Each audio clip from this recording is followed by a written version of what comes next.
Querido amigo, hoje nós vamos iniciar os nossos estudos no texto de Filipenses e a partir do versículo 1, vamos estudar até o versículo 11 nessa primeira divisão do capítulo 1. Nós vamos estudar Filipenses 1, 1 a 11. A carta de Paulo à igreja de Filipos foi escrita quando ele estava preso. Nós já mencionamos isso 2 vezes nos nossos programas passados. Mas ela é notável por ser calorosamente pessoal e por sua ênfase na alegria e no regozijo apesar das dificuldades.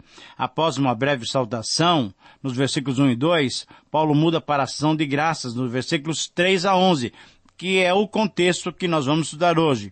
Nessa sessão, que tem tradicionalmente a intenção de assegurar a boa vontade do leitor, Paulo compartilha sua profunda afeição pelos filipenses. Reafirmou seu compromisso mútuo que compartilhavam na proclamação do Evangelho e registrou a oração específica, a intercessão em favor deles. Nesse ponto, Paulo compartilhou informações sobre a sua própria situação, seus sentimentos, e assim por diante. Ele foi mostrando paulatinamente como é que ele via a sua própria situação. Ele certamente estava pensativo, estava na prisão, estava ativo, mas também tentando imaginar o que aconteceria com seu futuro. Ao mesmo tempo em que ele não sabia o que Deus lhe prepararia para o futuro, ele via evidências de que as experiências passadas tinham contribuído para o progresso do Evangelho. Nós vamos ver isso claramente no próximo programa, no versículo 12. Mas nós já podemos antecipar, ele se regozijava nisso, porque ele via que o seu passado, as suas experiências, tinham contribuído para o progresso do Evangelho. Portanto, ao iniciarmos o estudo do capítulo 1 de Filipenses, nós precisamos entender que Filipenses não pode ser confundido de modo nenhum com um livro superficial ou um livro de autoajuda, de modo nenhum. Filipenses é um livro que vai nos conceder uma visão de que há uma força interior em nós, e essa força é o Espírito Santo de Deus. O Espírito Santo é a pessoa de Deus, a terceira pessoa da Trindade, que atua em nós e nos concede alegria para suportarmos as provações e as tentações, os problemas. Filipenses, então, é uma carta escrita para uma igreja que estava passando por dificuldades também, mas estava sendo encorajada a resistir com firmeza, tendo uma mentalidade diferenciada. Você se lembra no programa passado que eu terminei dizendo exatamente isso, que a maneira pela qual nós pensamos, a maneira pela qual nós temos a nossa mente reprogramada, é a maneira pela qual nós conseguimos vencer as opressões, as dificuldades, as circunstâncias que tentam roubar a nossa alegria. A melhor maneira de vivermos constantemente em nosso interior, com a alegria genuína que Jesus nos concede e que é fruto da ação do Espírito Santo em parceria conosco, é termos uma mentalidade amoldada à visão de Deus. Conforme um dos provérbios que nós acabamos de estudar, como imaginamos, como pensamos, assim nós somos. Provérbios 23, 7. Quando buscamos as coisas lá do alto, quando pensamos nas coisas do alto, conforme Colossenses 3, 1 e 2, ou quando nos ocupamos em pensar, ou quando ocupamos nossos pensamentos com tudo que é verdadeiro, tudo que é respeitável, tudo que é justo, tudo que é puro, tudo que é amável, tudo que é de boa fama, conforme Filipenses 4, 8, então poderemos manter e experimentar a verdadeira alegria, mesmo em meio aos mais difíceis problemas. Devemos viver assim, pois ajudar no avanço do Evangelho é parte importante da boa obra de Cristo em nós. Embora os problemas queiram roubar a nossa alegria, ela existe no serviço a Cristo. Paulo então mostrou que apesar de ter problemas difíceis, ele os enfrentou honestamente. Ele era um homem com um propósito bem definido. Em 3:13 ele diz o seguinte: uma coisa eu faço. E o que ele tinha para fazer? Ele tinha que transformar a sua mente. Ele tinha uma mentalidade servil. Ele não via os problemas em si mesmos, mas ele os via em relação ao serviço a Cristo. Ele não se enxergava como um prisioneiro dos judeus que tinha apelado para César. Não, de jeito nenhum. Ele se via, sim, como um prisioneiro de Jesus Cristo.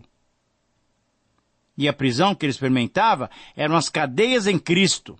Ele se via, não sendo julgado, mas ele se via como um advogado, um defensor do Evangelho, sabendo que ele estava incumbido da defesa do Evangelho, conforme nós vamos ler no próximo programa, em Filipenses 1,16. Ele não olhava para Jesus Cristo através dos problemas. Não, pelo contrário. Ele encarava os problemas através do Senhor Jesus. E é isso que muda tudo. Mudava a perspectiva de vida dele. E é dessa maneira que nós devemos olhar para a vida.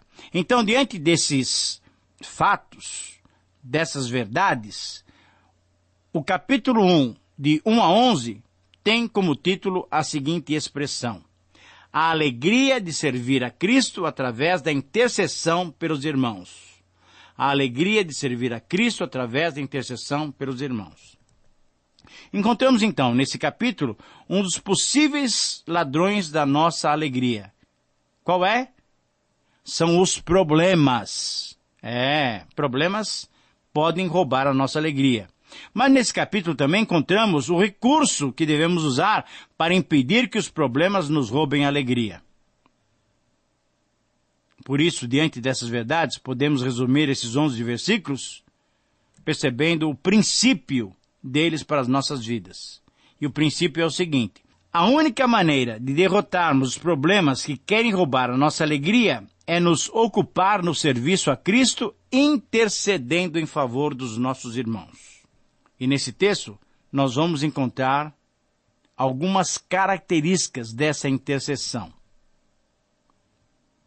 Tiago fez uma afirmação tremendamente valiosa nesse aspecto. O homem de ânimo dobre é inconstante em todos os seus caminhos. Tiago 1,8. E essa é uma verdade que devemos considerar. Ou então devemos considerar o provérbio popular que diz o seguinte: quando o piloto não sabe para onde ir, nenhum vento sopra a favor. Essa é a razão pela qual muitos cristãos deixam-se abater pelos problemas que a vida lhes proporciona. Quando não temos uma mente focada, uma mentalidade servil, quando não vemos a vida sob o prisma de Deus, qualquer problema se torna grande demais e impossível de ser superado. E é exatamente nesse capítulo que Paulo afirma: porquanto para mim o viver é Cristo e o morrer é lucro. Capítulo 1, versículo 21. Com a sua mentalidade transformada, servil, concentrada no serviço ao Senhor, Paulo podia experimentar alegria, embora estivesse cercado por problemas. Essa alegria era uma alegria prática. Porque Paulo tinha uma verdadeira comunhão com aqueles irmãos filipenses, seu interesse era servi-los, servindo ao Senhor na proclamação do Evangelho.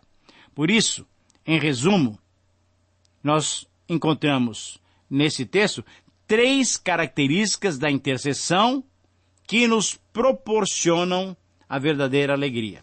A primeira característica, então, desse serviço a Cristo, através do nosso serviço aos irmãos, que se dá na intercessão, a primeira característica dessa intercessão que nos proporciona alegria é ter os irmãos em nossa mente.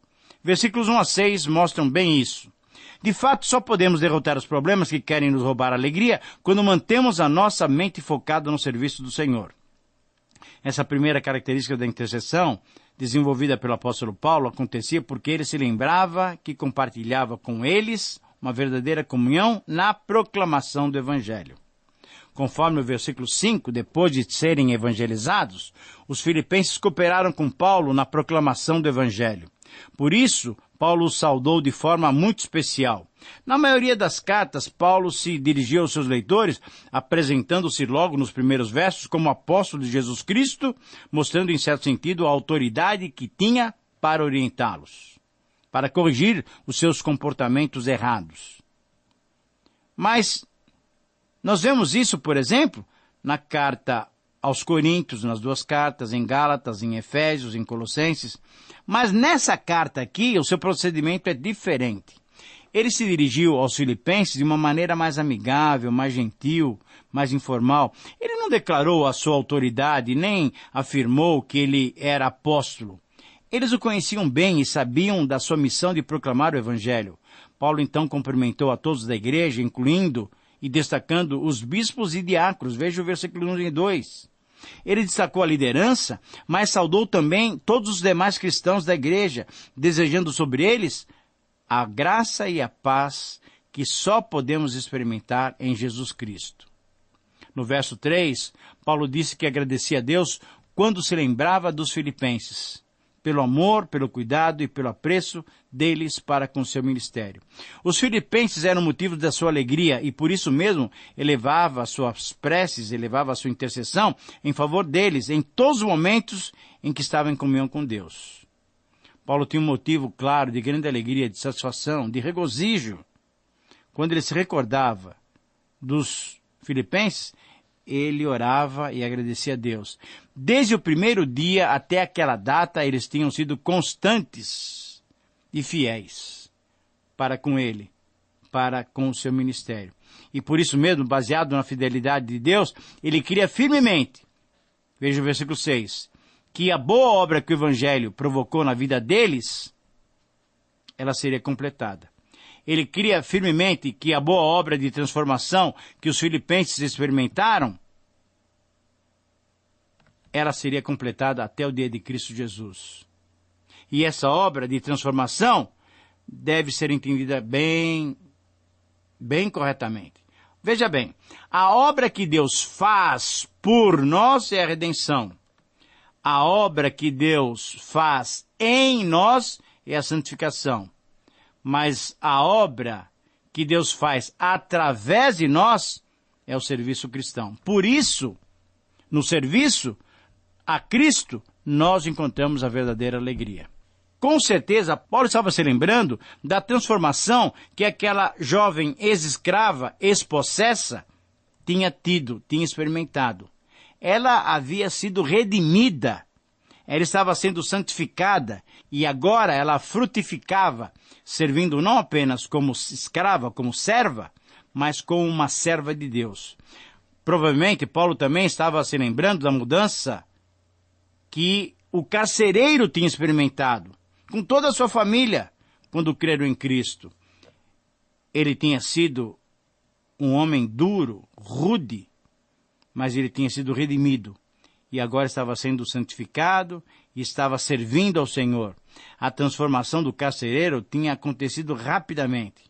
E certamente Paulo se lembrava de que aquele homem rude e violento se transformou em alguém gentil, que o alimentou e cuidou dos seus ferimentos. Querido amigo, essa é a obra que Deus faz em nós e há de completar até o dia de Cristo Jesus. Ora, diante dessas lembranças, Paulo estava com a sua mente repleta de alegria, mesmo que estivesse preso. Querido amigo, será que as pessoas, quando se lembram de nós, se alegram por termos ajudado a cada uma delas?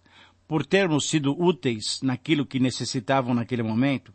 Qual é a lembrança que aquele que já foi seu pastor, aquele que foi seu líder, aquele que foi seu superior no serviço, ou aquele professor, qual é a lembrança que ele tem de você? Será que é uma lembrança agradável? Será que eles se alegram ao recordar de você? Ou será que a lembrança que eles têm de você é de alguém que foi insubmisso, rebelde, que faltou com compromisso? Qual é a lembrança que as pessoas têm de nós? E você?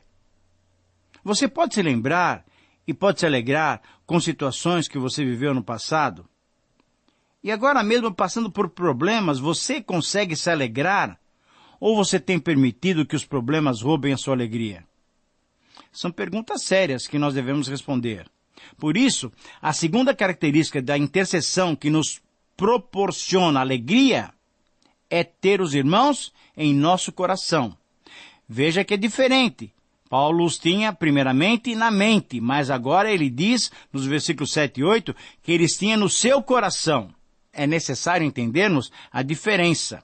Lembrar de alguém é possível a muitas pessoas, mas ter alguém no coração, aí requer uma verdadeira e profunda comunhão. A comunhão cristã é que nos une em Cristo. Paulo se lembrava dos filipenses, mas trazia-os guardado no seu coração. É como diz uma música popular: amigo é coisa para se guardar debaixo de 7 chaves dentro do coração. Amigo é coisa para se guardar do lado esquerdo do peito. Quem canta isso é o nosso cantor popular Milton Nascimento. No verso 7, então, Paulo está dizendo que se recordava dos filipenses porque eles tinham se unido com ele na sua prisão, na defesa em favor do Evangelho. Mas Paulo se alegrava trazendo-os no coração, pois tinham participado da graça juntamente com ele. Ter alguém no coração significa que estamos envolvidos emocionalmente. O coração descreve a área das nossas emoções. Paulo sentia um grande afeto pelos filipenses. Ele se emocionava quando ele se recordava deles. Mas a que graça Paulo se refere? A graça em que Paulo e os filipenses estavam juntos era a graça de poder participar da proclamação do Evangelho. Os sentimentos, as emoções que aquela participação espontânea inicial dos filipenses tinham tido no seu ministério, ainda o emocionavam. 10 anos depois, ele estava preso em Roma e ele ainda guardava esses sentimentos no seu coração. Querido amigo, será que você tem pessoas guardadas no seu coração? Será que pessoas têm o seu nome guardado nos seus corações? São perguntas que nós devemos fazer. Paulo não só sentia profunda comunhão com os filipenses, como sentia que eles mesmos também nutriam uma profunda comunhão e um sincero amor para com ele, comprovado pelo fato deles, inclusive, terem enviado Epafrodito para ajudá-lo. Por isso, em terceiro lugar, a característica que nos ajuda a manter a alegria, que nos proporciona alegria, é ter os irmãos como alvo das nossas petições. Veja só, guardamos os irmãos na nossa mente, guardamos os irmãos no nosso coração e, em terceiro lugar, nós oramos pelos nossos irmãos, pedindo que Deus lhes dê mais amor. Essa é a oração 9, 10 e 11, é a oração de Paulo para com os filipenses. O amor cristão, ele queria ver mais amor ainda nessa comunidade de fé lá em Filipos. Que o Senhor possa nos conceder esse amor, um amor cheio de fruto de justiça, um amor que possa impactar a vida daqueles que convivem conosco. Que a sua petição em favor dos seus irmãos possa colocar diante de Deus os seus mais sinceros pedidos, a sua mais sincera intercessão, pedindo para eles as melhores bênçãos do Senhor para a vida dos seus amigos. Esta, querido amigo, é a minha oração em seu favor. Que Deus possa o abençoar com as suas mais preciosas bênçãos. Um grande abraço e até o próximo programa.